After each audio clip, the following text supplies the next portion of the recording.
Welcome to the Bible Feed podcast, a place of conversations about the Bible and faith in the modern world, where ordinary people come together to help each other understand the Bible better. Let's get started.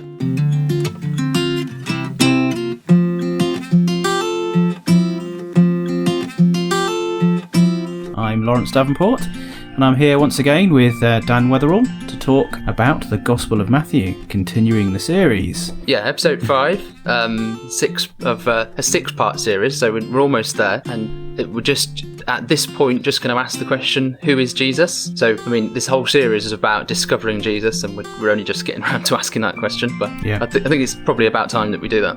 Yeah, leave it to the end, keep the crowd in suspense. That's your game plan. Excellent. So, topic: who is Jesus? Let's get stuck in. So, how are we going to deal with the topic then? Okay, so we're going to what we've been looking at, haven't we? Is that Matthew, as well as all the Gospels, they're trying to present this individual, Jesus of Nazareth, in a particular way, inviting the reader to understand who he is. So we've already seen, probably in each of the episodes so far, we've seen quite a few sort of things that start to reveal who this person is. So, for example, right at the start, verse 1 of chapter 1, verse 1, he's the son of David, the son of Abraham. So we talked about that probably in the very first episode, I think, possibly in the second one a bit as well. Way back when, yeah.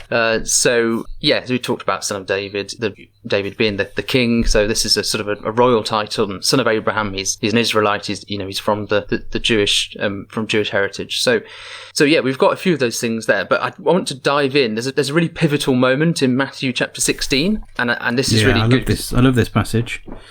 This is you get some really strong characters coming out of this passage, don't you? You certainly do. Matthew 16. Yeah, you certainly do. And it's fascinating because Jesus is taking his disciples sort of way out north to Caesarea Philippi, and he sort of basically asks them this question, the question that we're trying to discover as well, which is, who is Jesus? And he basically says, who do people think I am? Shall we read that passage? We probably need verses 13 to 17. Let me read that then. Yeah, for sure, yeah. Now when Jesus came into the district of Caesarea Philippi, he asked his disciples, "Who do people say that the Son of Man is?" And they said, "Some say John the Baptist, others say Elijah, and others Jeremiah, or one of the prophets." He said unto them, "But who do you say that I am?" Simon Peter replied, "You are the Christ, the Son of the living God." And Jesus answered him, "Blessed are you, Simon Bar-Jonah, for flesh and blood has not revealed this to you, but my Father who is in heaven." Yeah, there we go. So it literally is that question. Yeah, who do you think I am? And Peter gives a good go. It's interesting we get so far through the ministry of Jesus, and then he asks this question to his disciples after so much time with them. Yeah, it is. It's really interesting, and as we'll see, in the things that we look at different points through the gospel, people sort of come to a realization and exclaim, "Oh, you are the whatever," or "You are this person," and different people sort of come to that realization at different points. It's really Matthew is inviting us as readers to sort of jump onto that, and we'll realize that there'll be points in each individual's lives when they'll realize. And the idea is that we read this and we come to the realization that Jesus is this person, whoever he is. But there's a few things to think through there, then, aren't there? Yeah. So, I mean, where is this in kind of context of, the stuff that we've already been talking about? Kind of what's happened up to this date? Maybe it's worth putting it into that sort of the time frame of what we've looked at. That's a good point. So, because we're sort of slap bang in the middle here, and there's no way in this sort of series we're going to cover everything either side. So what up to this point then, the first 4 chapters are this introduction. We spend a little bit of time on that, genealogy, the temptation narrative, and things like that. And then you get the first collection of sayings, which is the Sermon on the Mount, which is chapters 5, 6, and 7. So that's a really key point in the book. And then you get a collection of events in chapters 8 and 9. And we talked a bit about that, didn't we? About healings and authority, and a bit about that in whichever episode it was. I think it was the second one we did, when we were thinking about structure. You need to stop referring to the episodes, Dan, because we can't remember which. We can't remember now. You just need to listen to them all.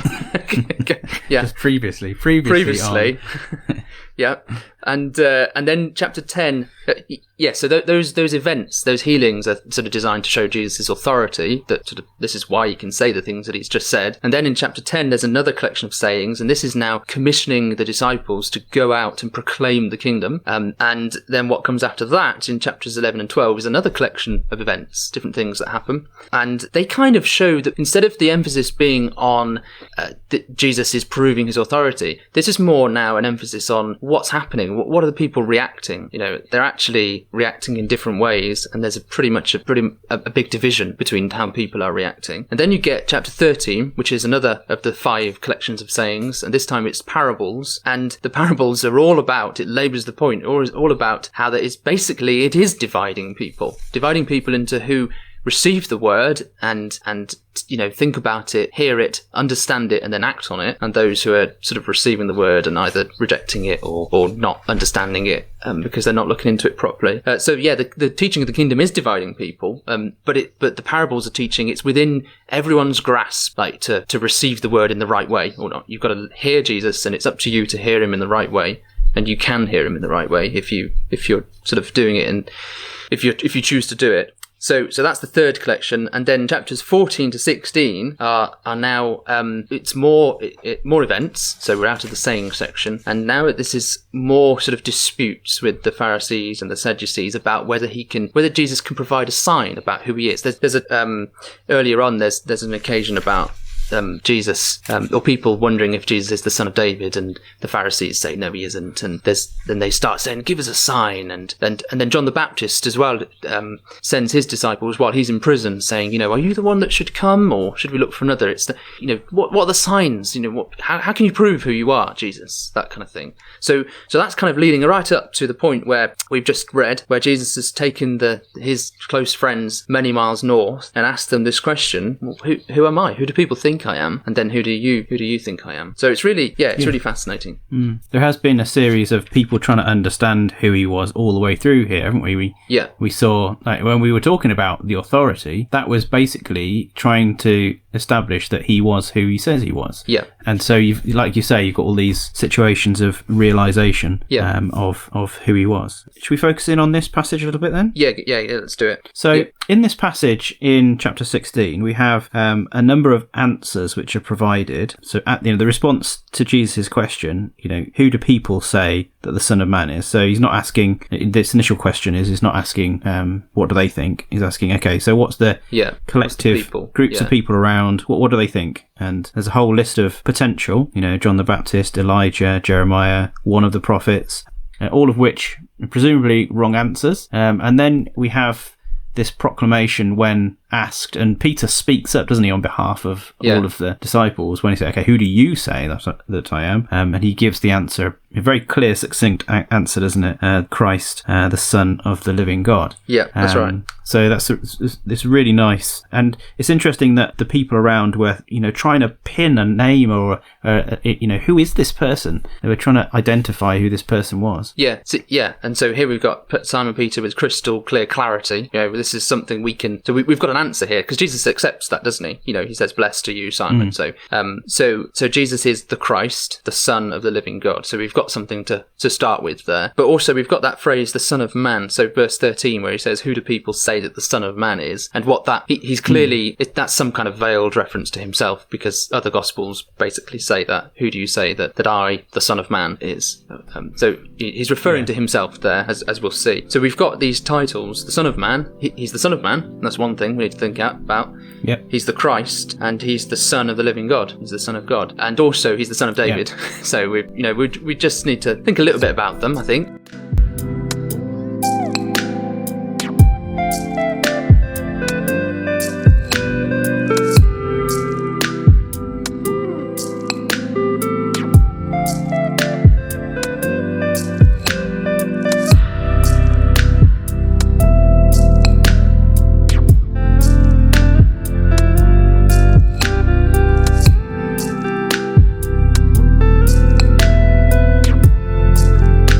So I mean, so the son of David and the son of Abraham, which is how actually Matthew starts, isn't it?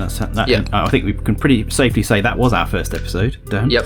Okay. It was when we were looking at the son of David and the son of Abraham. So we kind of dealt with that as part of the genealogy, the thing leading up to the birth, and then that linking to the description of the role that Jesus would play later on in that chapter, in chapter 1. It talks about the role that he will play, being the son of David, doesn't it? When Joseph has that dream as to what what Jesus would be. Yeah. So we kind of have an answer to that. Yeah. So we know that Jesus is linked all the way back to these father figures. Yeah. But what we don't necessarily have is a clear answer here yet about the reference to the Son of Man, Son of God, and Christ. Those kind of three. So maybe we should focus on those. Yeah, we should. Yeah. Before we before we do that, those collection of terms come again in Matthew, and there's another really crucial moment, and it's in Matthew chapter 26. Right. So I'll just I'll read a couple of verses here. So this is in the trial of Jesus. So this is towards the end of his life. He's just going to be found guilty. And he says before the high priest in verse 63, Jesus remained silent, and the high priest said to him, I adjure you by the living God, tell us if you are the Christ, the Son of God. Jesus said to him, you have said so, but I tell you, from now on you will see the Son of Man seated at the right hand of power and coming on the clouds of heaven. And the high priest didn't like that much, and he thought it was blasphemy. So there you go. So those three titles have come together again. Are you the Christ, the Son of God? He's asked, and he says, yeah, well, you've said so. That's effectively affirming that. And he says, but actually you'll also see the Son of Man seated and coming in clouds of heaven, okay, seated on the right hand of power of God. So that's fascinating. And I just think, there's some key terms, some key moments in the history of Jesus and his life, and as recorded in the gospel, and we just need to think through those things. Interestingly, that Peter does know the answer, so it's not like it's been hidden as to who Jesus was. So Peter has he's been taught by Jesus what the answer is, and it's just bringing it to the fore, and obviously that answer is quite freely given by Jesus, because otherwise the high priest wouldn't have asked him those questions at the end. So there's nothing hidden here. It's all very plain as to linking Jesus with the Son of Man, Son of God, Christ. Yeah, it's just working out what they are. Yeah. What they are, yeah. So let's do that. Okay, yeah. So let's start with Son of Man, I think. That's the title that's used the most. So I think it's about 30 times. Jesus in Matthew refers to himself as the Son of Man. So it's his kind of preferred term to talk about himself. So we've just looked at that passage in Matthew 26 that talks about the Son of Man in terms of coming in clouds and seated at the right hand of God. And that comes right out of Daniel. So there's a really important passage in Daniel chapter 7. So one of the prophetic books, Daniel chapter 7, which we're going to have to skip way through the what's happening here. But basically Daniel the prophet in Babylon in exile has a dream of lots of beasts which are kind of representing the kingdoms of men, and it's all pretty terrible. But then he sees, verse 9, so he looked, thrones were placed, and the Ancient of Days took his seat. His clothing was white as snow, and the hair of his head like pure wool. So here's a sort of a depiction of God, effectively, and there's thrones there.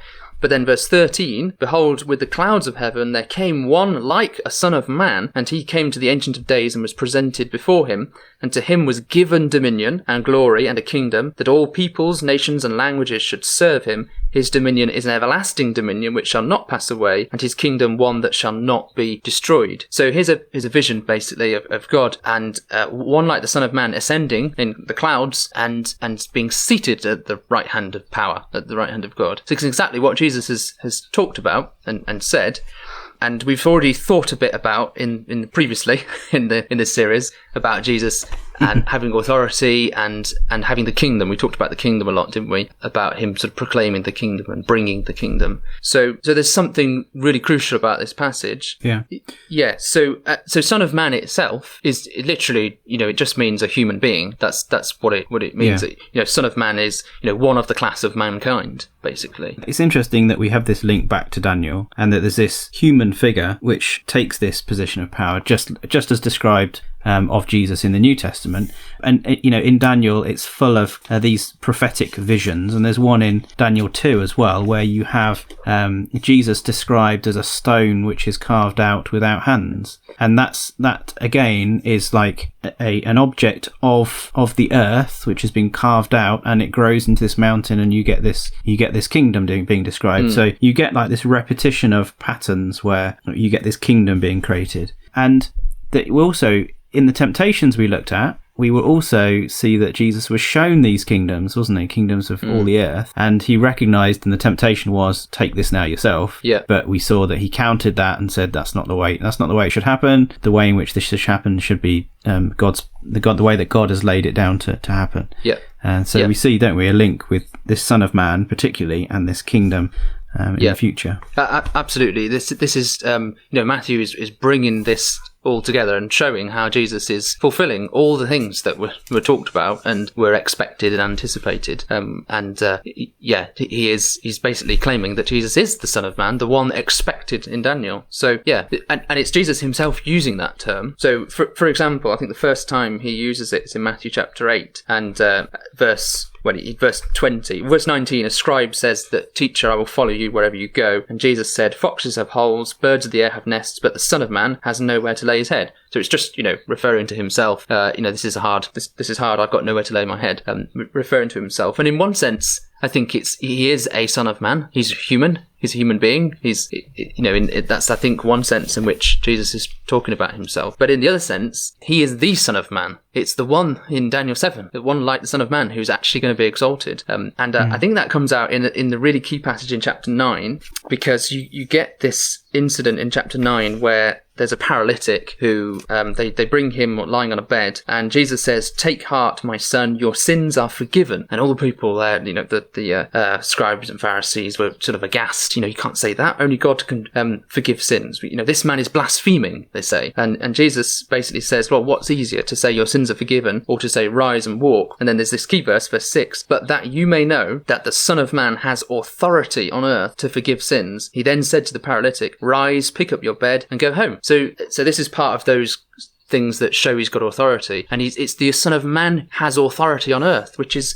what Daniel 7 said, wasn't it? He would be given the power, authority, kingdom, dominion. He's going to be given all these things. Yeah. So this is starting now. He's saying, this is the start of what's ultimately going to be something way, brilliant in the future. Yeah, it's interesting that authority, again, is something that's referred to slightly earlier in chapter 8, and it shows that it's not like an innate authority that Jesus had, but an authority that's given to him. Yes. Yeah. Because we have the centurion who he's got a servant that's ill. This is chapter 8, verses 8. Centurion that's ill, and he looks at Jesus and recognizes a bit of himself in Jesus. Like, you are somebody who's under authority. So the centurion's under Rome, and he's able to tell his servants where to go because he's been given that authority. And he likens Jesus to that as well. And he says, "I too am a man under authority with soldiers under me, and I say, go, and he goeth, and another come, and he cometh when it comes. And to my servant do this," and he does it. Yep. And so Jesus is then somebody who's under authority. The authority comes from God. He's given it by God, and therefore he's able to do these things. So it's interesting to see that hierarchy come out in that exchange. Absolutely, yeah. And some people look at this passage of Jesus forgiving sins in Matthew chapter 9 and sort of draw the conclusion that therefore Jesus is God in some sense because only God can forgive sins. And it's just missing what you've just said, the background. It's missing the background of Daniel 7, of the Son of Man, which is the one who's given authority. And actually that comes right in the next verse. In Matthew 9, verse 7, he rose and went home. And verse 8, when the crowd saw it, they were afraid, and they glorified God, who had given such authority to men. This is literally what you just said. So this is painting a picture and an understanding of what what it means for Jesus to be the Son of Man. And it's not leading us to the conclusion that he is innately divine. He's this divine figure who is God incarnate, or God become man, that kind of thing. He's the one expected in Daniel 7, and he's been given authority by God, and we can glorify God because of that. So that's that's where, I mean, there's there's many more times Jesus talks about the Son of Man, but there's some of the key moments. And I suppose the very fact that Matthew opens with this sequence, this genealogy, showing that he is the Son of Man. He comes from descendants. He has descendants all the way back. There's these chunks of 14 generations that we've spoken about in the first episode. Yeah. That's kind of emphasizing the fact, isn't it, that he is the Son of Man. Yeah. He does come from human stock. And that's what's being emphasized here. But he happens to have been given authority to do these things by God. Yeah. And remember, we talked about him being sort of given the name Emmanuel, meaning God with us, which is sort of a sign that God is with the people again. And if God is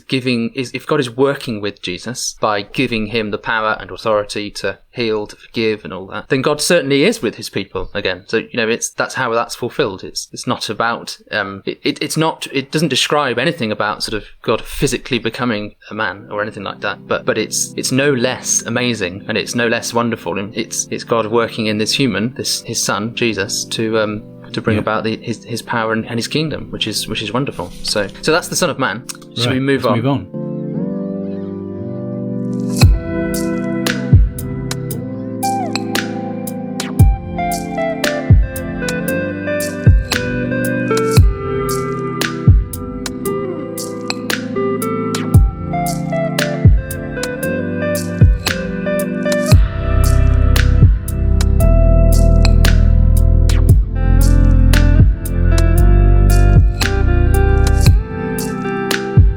So let's just think about Christ next, that title, which I think is, I've got it down as 17 times, and it's linked to the term Son of David right at the first chapter, isn't it? First verse. So Son of David comes about 9 times, okay, if I've got that right. Christ comes about 17. But chapter 1 verse 1 is, let me just make sure I get it right. The book of the genealogy of Jesus Christ, the son of David, the son of Abraham. So Jesus, the Christ, who is the son of David, they're sort of linked together in this verse. So Christ basically just means anointed, and it's the Greek form of the Hebrew word for anointed, which is Messiah. So this is the Greek term for Messiah. And the anointed one is the king, isn't it?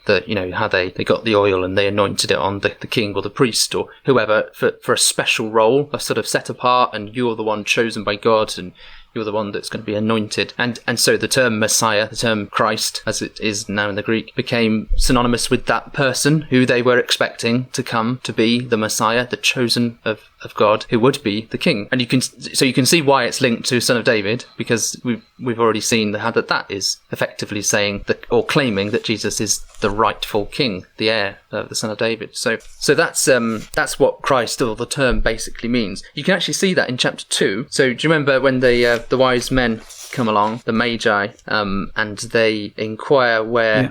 Verse 2, where is he who has been born King of the Jews? So they're looking for the one that's born the heir, King of the Jews, so the son of David, the King of the Jews. And then in the end, Herod is not very happy with this. In verse 4, he assembles the chief priests and scribes of the people and inquired of them where the Christ was to be born. So you can see how it's totally synonymous with King, Christ. So essentially it's the title, and we often, sometimes forget that, and you kind of refer to Christ as though it's his name, but actually it's the title, and so which is why you have Jesus Christ, Jesus the Anointed, Jesus the Anointed, that's right. So he is that anointed one. Just one passage in the Old Testament, which is Psalm 2, which is worth just quickly thinking about.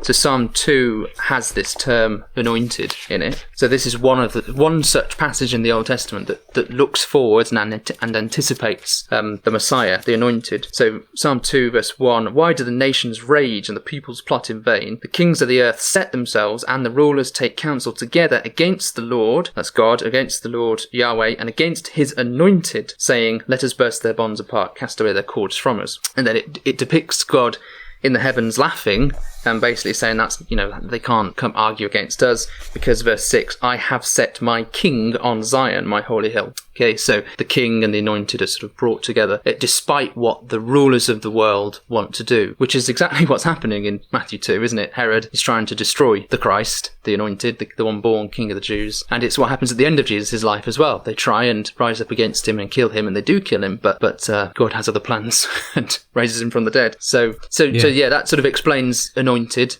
or just cements that connection between anointed and king. Yeah. And then I don't know if you... go on. Probably the... Go on. No, you can. I was just going to say, I don't know if you noticed or remember coming to Psalm 2 before, because we did this in the Temptations episode, when we came back to Psalm 2, and the very next verse, verse 7... Was that 7 and 8, yeah. To do with...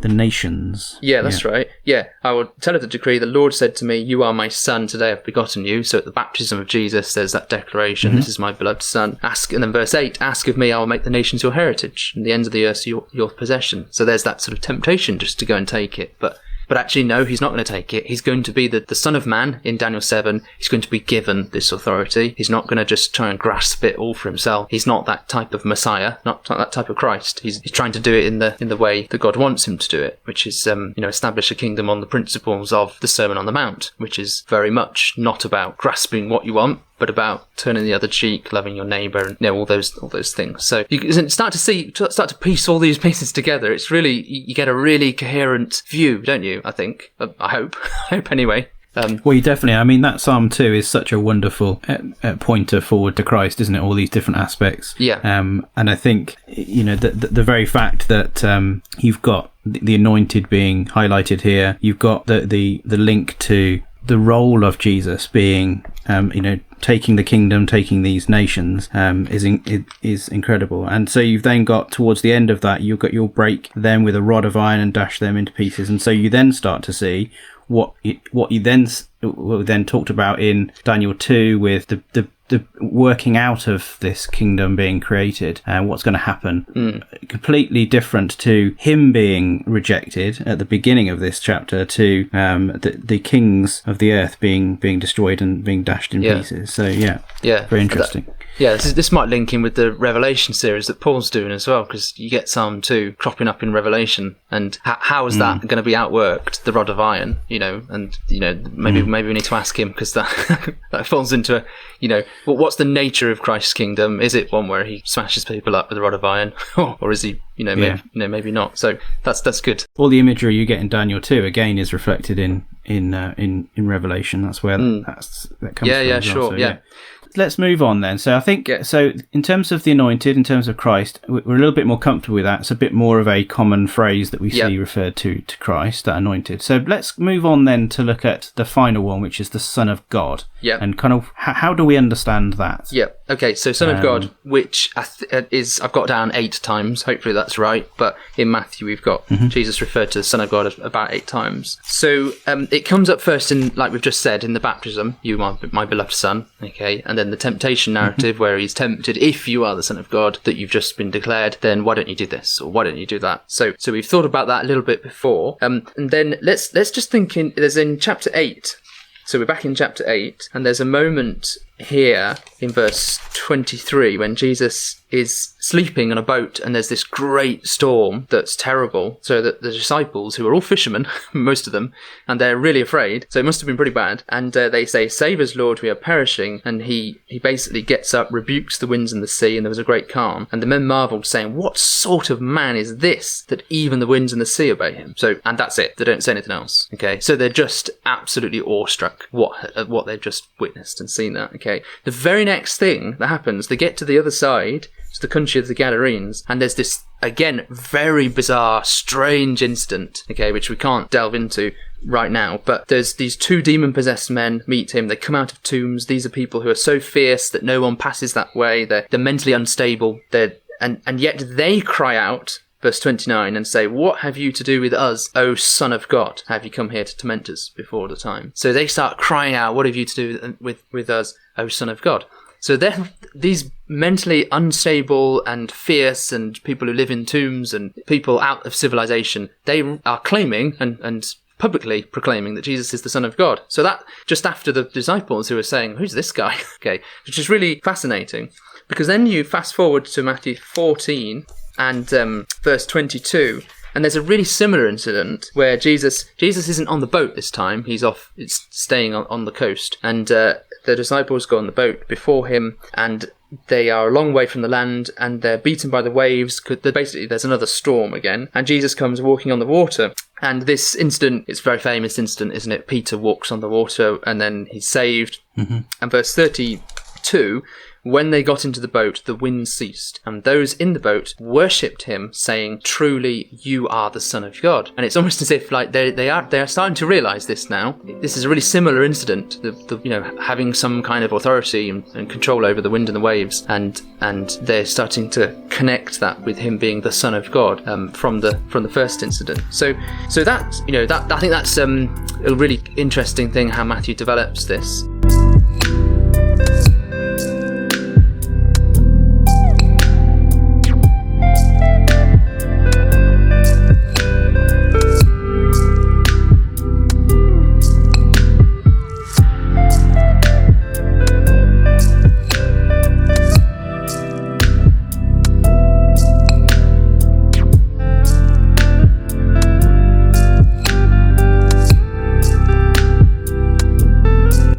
So what does it mean to be Son of God? Is that therefore meaning that he is in some sense divine, or is it something else? So here's we've already seen how that in Peter then in chapter 16 links this together, doesn't he? So you're the Christ, Son of the living God. We've already looked back in Psalm 2 where it had the anointed and the king on Zion, and you are my beloved son. So it's linking all those terms together again without really hinting that this is a sort of divine figure or whatever. So this is how I thought it'd be useful to sort of share how Tom Wright or N.T. Wright in his commentary on Matthew, this is what he says about this phrase in Son of God in Matthew 16. He says, "It's important to be clear that at this stage the phrase Son of God did not mean the second person of the Trinity. There was no thought yet that the coming king would himself be divine." He does go on to say that though some of the things Jesus was doing and saying must already have made the disciples very puzzled. And basically what he's pointing out here is that the term Son of God isn't the term God the Son, which, we might, or people might hear that phrase and not the Son of God and just hear that it is saying the same thing, but it actually isn't.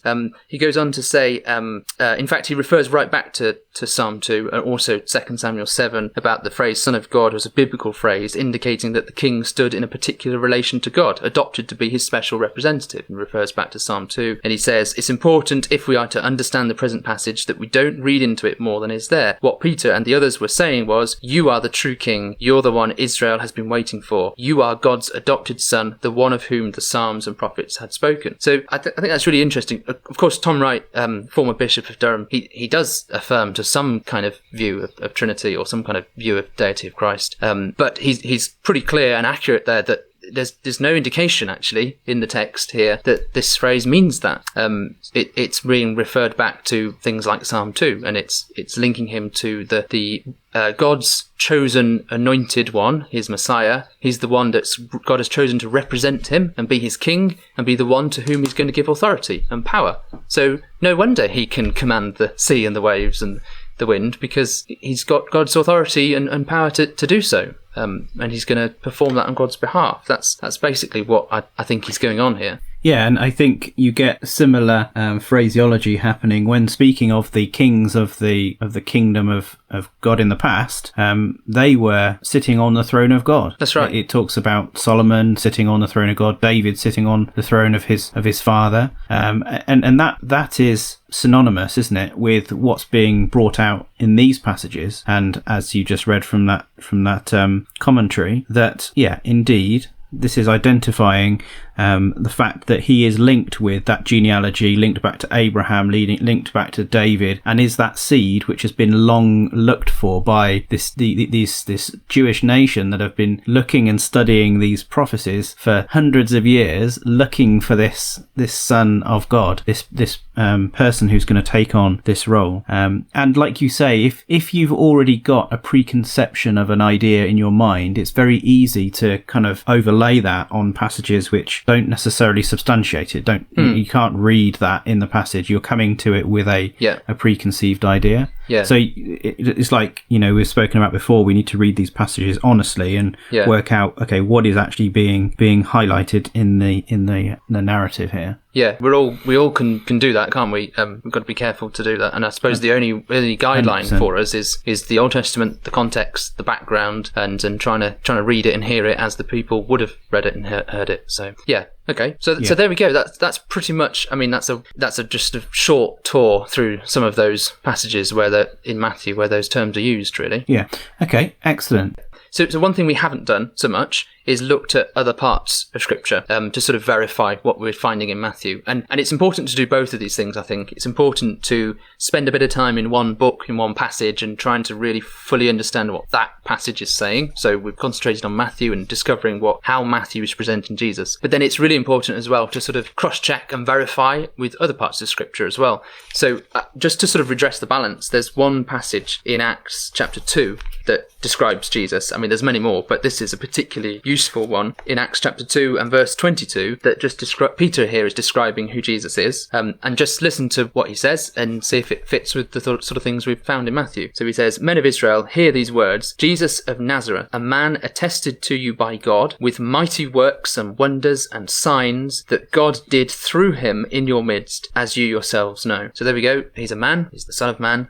God was working in him through mighty works and wonders and signs. God did those through him, and he is therefore approved. He's attested by God. He's sort of the one chosen. And a little bit later on it says that God has made him both Lord and Christ, this Jesus whom you crucified. So pretty much saying the same thing, I think. Jesus, the agent of God, that he's acting on God's behalf and he's appointed and can do these things. I don't know if you think that. And maybe just in, I think so, and you're absolutely right that you can sometimes be very myopic when you're studying a particular book, and you need to just do a sanity check on the things the conclusions you're coming to, and that they are seen elsewhere.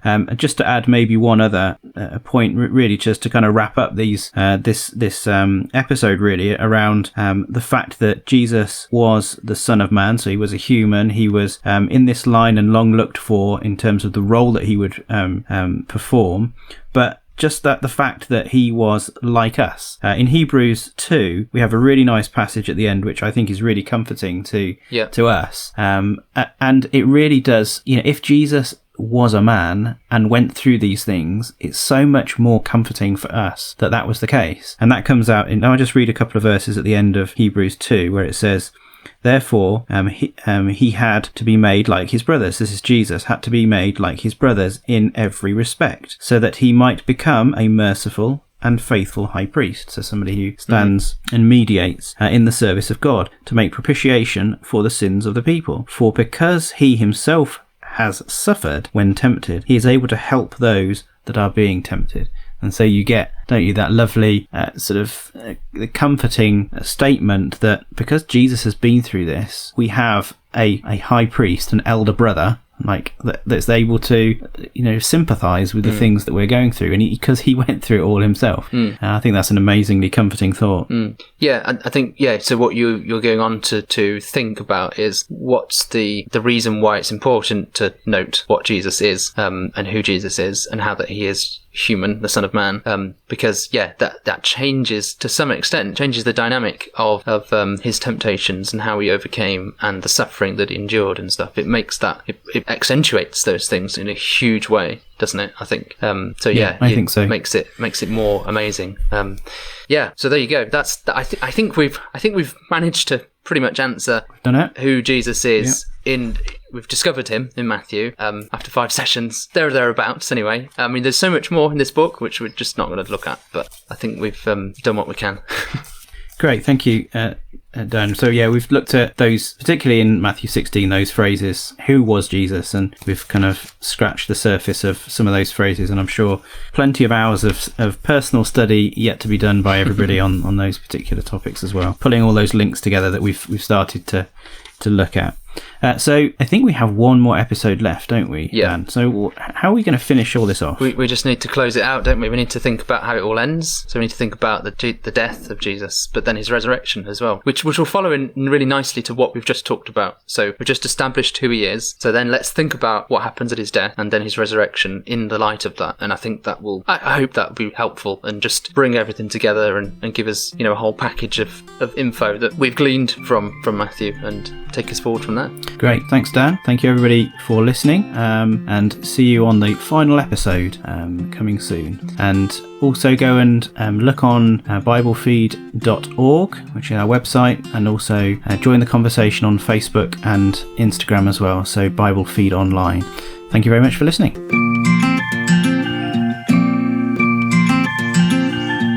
You've been listening to the Bible Feed podcast. Thanks for joining us.